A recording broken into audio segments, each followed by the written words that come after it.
Wuthering Heights, by Emily Brontë. Chapter 4. What vain weathercocks we are.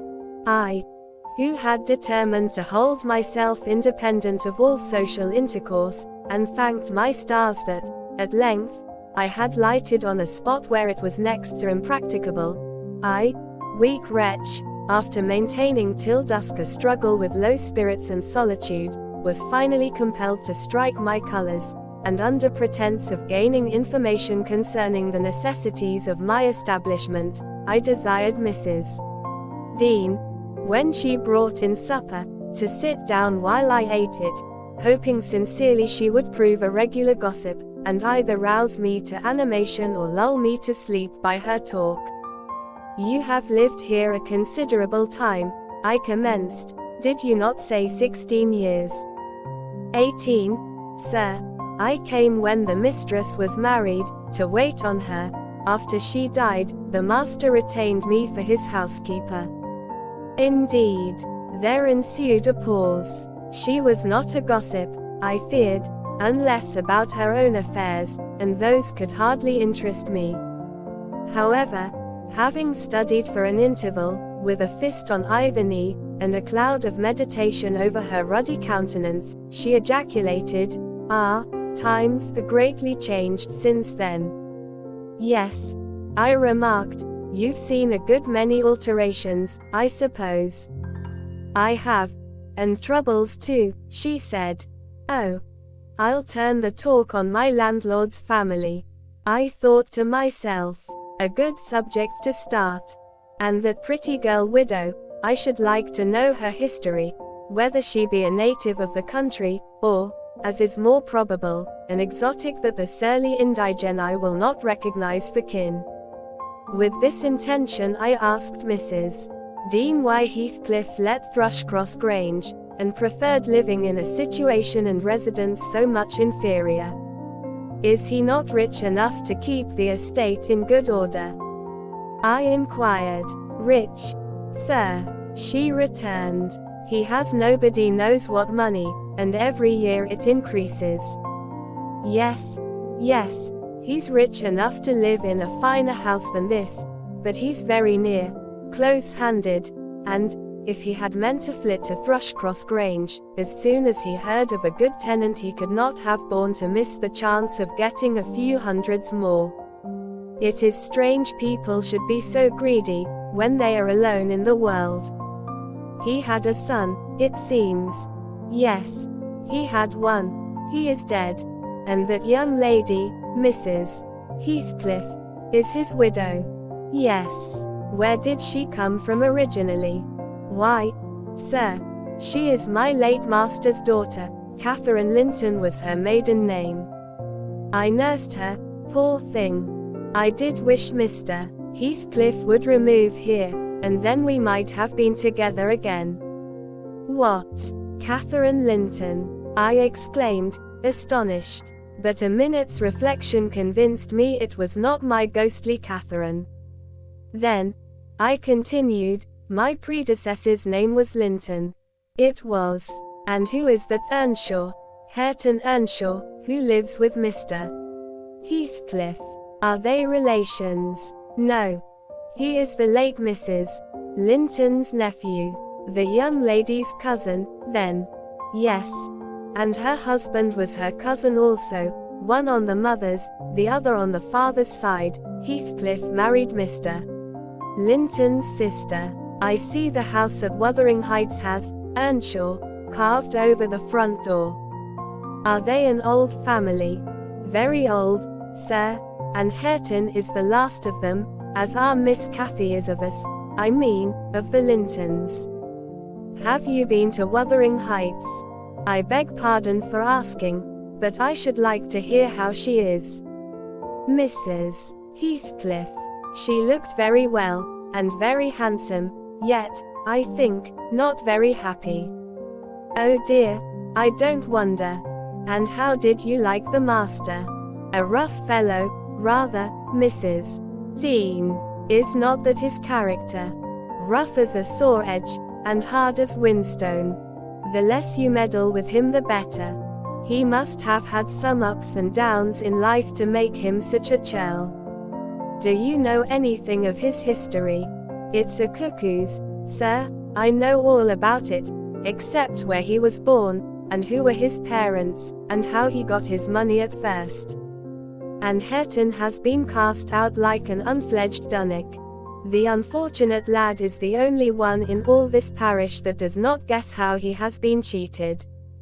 Well, Mrs. Dean, it will be a charitable deed to tell me something of my neighbors. I feel I shall not rest if I go to bed, so be good enough to sit and chat an hour. Oh, certainly, sir. I'll just fetch a little sewing, and then I'll sit as long as you please. But you've caught cold. I saw you shivering, and you must have some gruel to drive it out. The worthy woman bustled off, and I crouched nearer the fire. My head felt hot, and the rest of me chill. Moreover, I was excited, almost to a pitch of foolishness, through my nerves and brain. This caused me to feel, not uncomfortable, but rather fearful, as I am still, of serious effects from the incidents of today and yesterday. She returned presently, bringing a smoking basin and a basket of work, and, having placed the former on the hob, drew in her seat, evidently pleased to find me so companionable. Before I came to live here, she commenced, waiting no farther invitation to her story. I was almost always at Wuthering Heights, because my mother had nursed Mr. Hindley Earnshaw, that was Hareton's father, and I got used to playing with the children. I ran errands too, and helped to make hay, and hung about the farm ready for anything that anybody would set me to. One fine summer morning, it was the beginning of harvest, I remember, Mr. Earnshaw, the old master, came downstairs, dressed for a journey, and, after he had told Joseph what was to be done during the day, he turned to Hindley, and Cathy, and me, for I sat eating my porridge with them, and he said, speaking to his son, "Now, my bonny man, I'm going to Liverpool today, what shall I bring you? You may choose what you like, only let it be little, for I shall walk there and back, 60 miles each way, that is a long spell." Hindley named a fiddle, and then he asked Miss Cathy. She was hardly 6 years old, but she could ride any horse in the stable, and she chose a whip. He did not forget me, for he had a kind heart, though he was rather severe sometimes. He promised to bring me a pocketful of apples and pears, and then he kissed his children, said goodbye, and set off. It seemed a long while to us all, the 3 days of his absence, and often did little Cathy ask when he would be home. Mrs. Earnshaw expected him by supper time on the 3rd evening, and she put the meal off hour after hour. There were no signs of his coming, however, and at last the children got tired of running down to the gate to look. Then it grew dark. She would have had 'em to bed, but they begged sadly to be allowed to stay up, and, just about 11 o'clock, the door latch was raised quietly, and in stepped the master. He threw himself into a chair, laughing and groaning, and bid 'em all stand off, for he was nearly killed. He would not have such another walk for the 3 kingdoms. And at the end of it to be flighted to death. He said, opening his great coat, which he held bundled up in his arms. "See here, wife, I was never so beaten with anything in my life, but you must e'en take it as a gift of God, though it's as dark almost as if it came from the devil." We crowded round, and over Miss Cathy's head I had a peep at a dirty, ragged, black-haired child, big enough both to walk and talk. Indeed, its face looked older than Catherine's, yet when it was set on its feet, it only stared round, and repeated over and over again some gibberish that nobody could understand. I was frightened, and Mrs. Earnshaw was ready to fling it out of doors. She did fly up, asking how he could fashion to bring that gypsy brat into the house, when they had their own bairns to feed and fend for. What he meant to do with it, and whether he were mad. The master tried to explain the matter, but he was really half dead with fatigue, and all that I could make out, amongst her scolding, was a tale of his seeing it starving, and houseless, and as good as dumb, in the streets of Liverpool, where he picked it up and inquired for its owner. Not a soul knew to whom it belonged, he said, and his money and time being both limited, he thought it better to take it home with him at once, than run into vain expenses there, because he was determined he would not leave it as he found it. Well, the conclusion was, that my mistress grumbled herself calm, and Mr. Earnshaw told me to wash it, and give it clean things, and let it sleep with the children. Hindley and Cathy contented themselves with looking and listening till peace was restored. Then, both began searching their father's pockets for the presents he had promised them. The former was a boy of 14, but when he drew out what had been a fiddle, crushed to morsels in the greatcoat, he blubbered aloud, and Cathy, when she learned the master had lost her whip in attending on the stranger, showed her humor by grinning and spitting at the stupid little thing, earning for her pains a sound blow from her father, to teach her cleaner manners. They entirely refused to have it in bed with them, or even in their room, and I had no more sense, so I put it on the landing of the stairs, hoping it might be gone on the morrow. By chance, or else attracted by hearing his voice, it crept to Mr. Earnshaw's door, and there he found it on quitting his chamber. Inquiries were made as to how it got there. I was obliged to confess, and in recompense for my cowardice and inhumanity was sent out of the house. This was Heathcliff's first introduction to the family. On coming back a few days afterwards, for I did not consider my banishment perpetual, I found they had christened him Heathcliff. It was the name of a son who died in childhood, and it has served him ever since, both for Christian and surname. Miss Cathy and he were now very thick, but Hindley hated him, and to say the truth I did the same, and we plagued and went on with him shamefully, for I wasn't reasonable enough to feel my injustice, and the mistress never put in a word on his behalf when she saw him wronged. He seemed a sullen, patient child, hardened, perhaps, to ill treatment. He would stand Hindley's blows without winking or shedding a tear, and my pinches moved him only to draw in a breath and open his eyes, as if he had hurt himself by accident, and nobody was to blame. This endurance made old Earnshaw furious, when he discovered his son persecuting the poor fatherless child, as he called him. He took to Heathcliff strangely, believing all he said. For that matter, he said precious little, and generally the truth, and petting him up far above Cathy, who was too mischievous and wayward for a favorite. So, from the very beginning, he bred bad feeling in the house, and at Mrs. Earnshaw's death, which happened in less than 2 years after, the young master had learned to regard his father as an oppressor rather than a friend, and Heathcliff as a usurper of his parents' affections and his privileges, and he grew bitter with brooding over these injuries. I sympathized a while, but when the children fell ill of the measles, and I had to tend them, and take on me the cares of a woman at once, I changed my idea. Heathcliff was dangerously sick, and while he lay at the worst he would have me constantly by his pillow.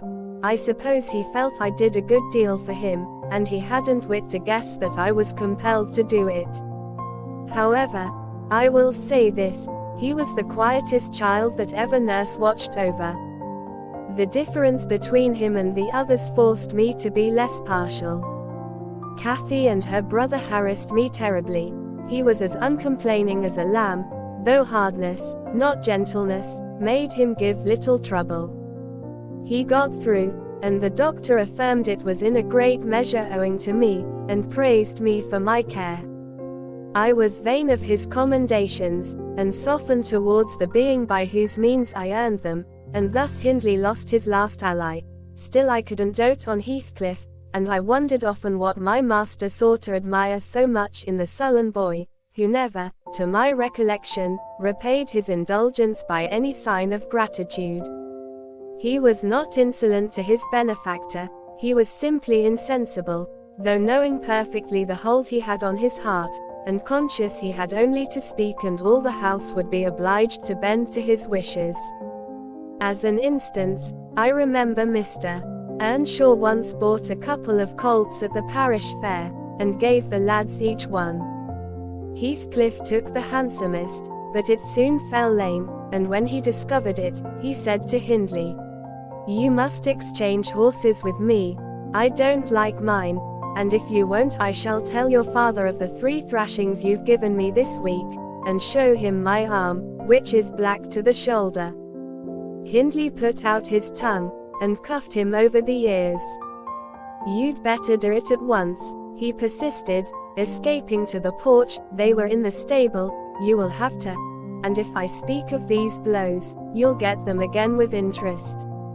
"Off, dog," cried Hindley, threatening him with an iron weight used for weighing potatoes and hay. "Throw it," he replied, standing still, "and then I'll tell how you boasted that you would turn me out of doors as soon as he died, and see whether he will not turn you out directly."